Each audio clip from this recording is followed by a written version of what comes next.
आणि नुसतं बोर्ड लावून कुणीही मुख्यमंत्री होत नसतं.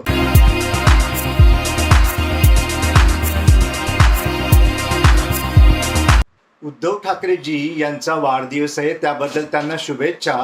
परंतु संजय राऊत जे काही म्हणत आहेत की जनभावना आहे म्हणून सांगली, कोल्हापूर आणि संपूर्ण महाराष्ट्रभर उद्धव ठाकरेजी हे भावी मुख्यमंत्री आहेत असे बॅनर लागलेले आहेत.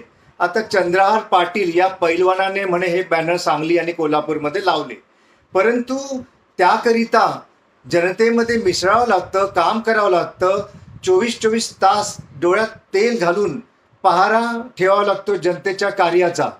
आणि नुसतं बोर्ड लावून कुणीही मुख्यमंत्री होत नसतं. सध्या तर शरद पवारजी यांचा तीव्र विरोध आहे उद्धव ठाकरे यांच्या नावाला. आणि जर उद्धव ठाकरे हे जे मुख्यमंत्री असतील भावी, तर मग काँग्रेस काय करणार आहे? काँग्रेसला हे मान्य आहे का? नाना पटोले, वडेट्टीवार आणि काँग्रेसच्या दिल्लीतील नेत्यांना हे मान्य आहे का? तेव्हा संजय राऊत यांनी या सगळ्या गोष्टींचं गणित मांडावीत, अभ्यास करावा. आणि दुसरीकडे मुख्यमंत्र्यांच्या महाराष्ट्रातील करोडो लाडक्या बहिणींनी या महाविकास आघाडीची झोप उडविलेली आहे. त्यांना दिवसा रात्री झोप लागत नाहीये.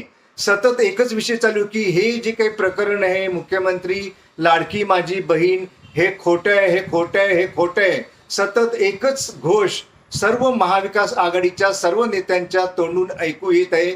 म्हणजेच काय, तर यांचं पुढचं गणित काही नक्की नाहीये. पुनश्च एकदा महायुतीचंच सरकार येत आहे.